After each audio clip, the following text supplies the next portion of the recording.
Very good day to all of you.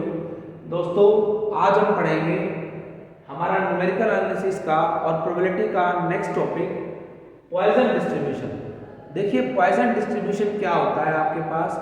हमने पढ़ा है कि बाइनोमियल डिस्ट्रीब्यूशन में ट्रायल शुड बी फाइनाइट, लेकिन कब आपका पॉइजन डिस्ट्रीब्यूशन अप्लाई होता है, जब आपके पास पहली कंडीशन जो आपका ट्रायल्स है n वो कैसा होना चाहिए, इनफाइनाइट। आप उसको मेजर ना कर सकें, infinite number of trials should be there. उसके बाद probability, probability of success p should be small, small enough कि सच दैट n लार्ज होना चाहिए, इन्फिनिटी बोल दिया उसको, p स्मॉल होना चाहिए, और the product of n into p is a fixed quantity.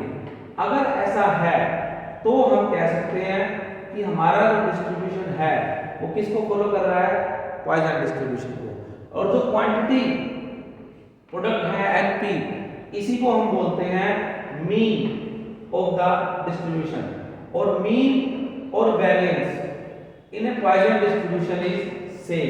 तो आपका मीन और वेरिएंस क्या रहेगा, सेम रहेगा, और उसकी वैल्यू क्या रहेगी, n into p। तो देखिए, इसके एग्जांपल्स क्या है हमारे पास कि कैसे मेजर करेंगे। सबसे पहली बात, कोई रोड जा रहा है आपका, रोड से आपको चेक करना है कि नंबर ऑफ कार एक्सीडेंट्स, कि कितनी हमारी कार पास हुई हैं और उसमें कितने एक्सीडेंट हो गए हैं। तो ट्रायल्स इनफाइनाइट हो गए, और एक्सीडेंट एक का, दो का या चार का मैक्सिमम, तो प्रोबेबिलिटी स्मॉल होगी, but n into p fixed हो जाएगा। Number of mistakes, printing mistakes in books, वो भी आपका किस केस का है, पॉइजन डिस्ट्रीब्यूशन का। Number of defective materials in a packing, rare मिलते हैं, कोई 100 की पैकेट में एक स्क्रू आपका हो सकता है कि डिफेक्टेड पीस मिल जाए। Number of deaths by rare disease, किसी रेयर डिजीज से किसी सिटी में डेथ्स, तो वो भी आपके पास पॉइजन डिस्ट्रीब्यूशन फॉलो करेगा। Missed calls during a period of time, कोई अपने टाइम पीरियड ले लिया 1 से 2 के बीच में, नंबर ऑफ कॉल्स कितनी गई और उसमें से मिस कॉल कितनी गई, या रॉन्ग कॉल्स कितनी हुई।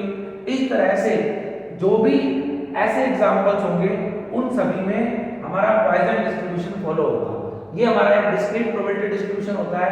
तो देखिए, इसको समझने के लिए हमारे क्या करते हैं, न्यूमेरिकल से पढ़ते हैं। तो इसमें हमारे पास फॉर्मूला क्या हो जाता है प्रोबेबिलिटी डिस्ट्रीब्यूशन का, probability x is equal to r। मान लो मुझे कितनी सक्सेस चाहिए, r सक्सेस चाहिए, तो e raise to the power minus lambda, lambda raise to the power r by r factorial.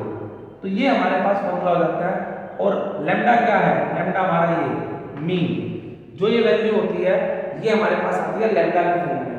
तो देखिए, हमारे पास ये फॉर्मूला हो गया। सब बुक्स में इसको m भी लिखा मिलेगा, कोई बात नहीं, हम लैम्डा से याद रखेंगे। e raise to the power minus lambda, lambda raise to the power r by r factorial. This is the formula of probability distribution in a Poisson variable. अगर आपका कैसा हो, पॉइजन डिस्ट्रीब्यूशन हो। तो देखिए, सॉल्यूशन में करते हैं, क्वेश्चन करते हैं जिससे थोड़ा और क्लियर हो जाएगा। It is given that 2% of the screws manufactured by a company are defected. तो 2% ऑफ द स्क्रूज आपके पास क्या है, डिफेक्टेड है। तो प्रोबेबिलिटी क्या होगी आपके पास, 2%। तो 2% का मतलब हो गया 2/100, यानी कि 0.02। उसके बाद use the Poisson distribution to find the probability that a packet of 100 screws. तो आपको कितने स्क्रूज चेक करने हैं, 100। तो ट्रायल्स आ गया आपके पास 100 कंटेन्स नो डिफेक्टेड स्क्रू। तो लेट आर हमारे पास डिफेक्टेड स्क्रू है और मुझे निकालना है कोई स्क्रू डिफेक्टेड नहीं है, तो मुझे निकालनी पड़ेगी probability x is equal to r। तो क्या क्या मान लो, let x be a random variable that denotes number of defective screws, number of defective screws। तो आपको क्या निकालना है, अब नो डिफेक्टिव स्क्रूज, तो आपको कितने स्क्रूज निकालने हैं, 0। तो यहां पे आ जाएगा first case probability of no defective screws. थोड़ा ध्यान से समझना, नो डिफेक्टिव स्क्रूज यानी कि आपको निकालनी है probability x equal to 0, no screws. तो 0 के फॉर्मूले में क्या आ जाएगा आपके पास, e raise to the power minus lambda. तो लैम्डा निकालिए। अब यहाँ पे लैम्डा क्या है आपके पास, लैम्डा की जो वैल्यू है वो क्या होती दिया है n इंटू पी, और ये कैसी होनी चाहिए, फिक्स्ड क्वांटिटी होनी चाहिए। तो पहले लैम्डा निकाल लीजिए, lambda that is n is 100, p is 2/100, तो सोल्व करके आ गया 2, तो यानी कि फिक्स्ड क्वांटिटी आ गई। तो e raise to the power minus lambda, lambda raise to the power 0 by 0 factorial, ये फॉर्मूला बन गया। और लैम्डा हमारे पास कितना है 2, तो e raise to the power minus 2, 2 की पावर 0 1, और ये हमारे पास 0 फैक्टोरियल 1, तो e raise to the power 2 हमारा क्या आ गया आंसर। या तो इसकी वैल्यू गिवन होगी तो ठीक है, नहीं होगी तो आप इसको टेबल की फॉर्म से निकाल लेना या कैलकुलेटर की फॉर्म से निकाल लेना, बट इज एक्सपोनेंशियल ऑफ -2। तो हमारे पास ये एक आंसर आ गया फर्स्ट केस के अंदर। सेकंड केस क्या कहता है, वन डिफेक्टेड स्क्रूज, तो एक स्क्रू डिफेक्टेड होना चाहिए। तो सेकंड केस में चलते हैं, प्रोबेबिलिटी वन डिफेक्टिव स्क्रू। तो अब की बार आपको कितने स्क्रू डिफेक्टेड निकालने हैं, एक। तो यानी कि फॉर्मूला हो गया probability x is equal to 1, formula लगाओ e raise to the power minus lambda, lambda raise to the power 1 by 1 factorial, is it fine. तो देखिए क्या बनेगा हमारे पास, e raise to the power minus 2, 2 raise to the power 1 और 1 factorial is 1, तो ये बन गया 2 into e raise to the power minus 2। अगर e raise to the power minus 2 की वैल्यू पता है तो पुट कर देना, नहीं तो ये आपका आंसर हो जाएगा। तो इस तरह से आप अपने पॉइजन डिस्ट्रीब्यूशन के जो न्यूमेरिकल क्वेश्चंस हैं वो सिंपलीफाई कर सकते हैं। तो हमने ये क्वेश्चन कर लिया।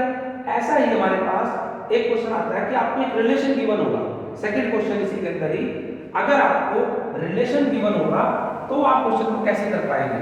तो देखिए दोस्तों, अगर आपको एक लेक्चर समझ में आया है तो मैं आपसे रिक्वेस्ट करूंगा कि आप इस वीडियो को लाइक करें लेक्चर को, और अगर कोई कमेंट बॉक्स में कमेंट ड्रॉप करना चाहें वो भी करें, और दूसरों तक शेयर भी करें ताकि नॉलेज सभी के पास पहुंच जाए। तो देखिए हम नेक्स्ट क्वेश्चन इसी में करते हैं, और जो इम्पोर्टेंट है, कई बार एग्जाम में पूछ जाती है आपसे कि क्या है, कि क्वेश्चन कहता है इफ x एक रैंडम वेरिएबल है दैट फॉलोज पॉइजन डिस्ट्रीब्यूशन। तो x का जो डिस्ट्रीब्यूशन है वो कैसा है, पॉइजन है, और आपको गिवन है such that probability x is equal to 2, important question है ये, शॉर्ट आंसर टाइप करिए, is equal to 2/3, probability x is equal to 1, find probability x is equal to 0। तो आपसे पूछ लिया कि फाइंड करो what is the probability of x is equal to 0, और आप इसका मीन निकालो और इसका वेरिएंस निकालो। तो देखिए कैसे करोगे। क्वेश्चन क्या है हमारे पास, गिवन कंडीशन है ये, तो सॉल्यूशन में गिवन कंडीशन इज दिस, ठीक है। अब इसमें वैल्यू पुट कर दें, ये फॉर्मूला ना हमारे पास x इज इक्वल टू 2 है, तो क्या हो जाएगा e raise to the power minus lambda, lambda raise to the power 2 by 2 factorial, 2/3, x is equal to 1 है तो 1 पुट कर दो, e raise to the power minus lambda, lambda raise to the power 1 by 1 factorial, ये cancel out हो गया आपके पास, एक lambda cancel out हो जाएगा, तो लैम्डा की वैल्यू आपके पास क्या आ जाएगी, लैम्डा की वैल्यू आ गई, इसको ऊपर भेज दो, दैट इज 4/3। तो ये आपके पास आ गया लैम्डा दैट इज 4/3। तो आपके पास लैम्डा आ गया, और लैम्डा ये आपका क्या होता है, मीन और वेरिएंस। तो यही आपका क्या बन गया, मीन बन गया, यही आपका क्या बन गया, वेरिएंस बन गया। तो मीन और वेरिएंस आपका आ गया 4/3। अगला क्वेश्चन क्या कहता है, find probability x is equal to 0, 0 वाले केस में रख दो। तो probability x is equal to 0, e raise to the power minus lambda, lambda raise to the power 0 by 0 factorial, e raise to the power lambda की value 4/3, 4/3 किसी की power 0 1, 0 factorial 1, तो e raise to the power minus 4/3 is your answer. इस तरह से अगर कोई relation वाला क्वेश्चन गिवन हो तो भी आप सिंपलीफाई कर सकते हो, और अगर स्टेटमेंट वाला गिवन हो, ये मैंने एक्सक्लूड का क्वेश्चन किया है, इनमें से कोई भी क्वेश्चन आपको मिल सकता है तो आप उसको सिंपलीफाई कर सकते हो। दोस्तों अगर ये क्लास आपको समझ में आई है तो कृपया इसको लाइक कीजिए, सब्सक्राइब कीजिए, शेयर कीजिए। Thanks for all of you watching this lecture, thank you.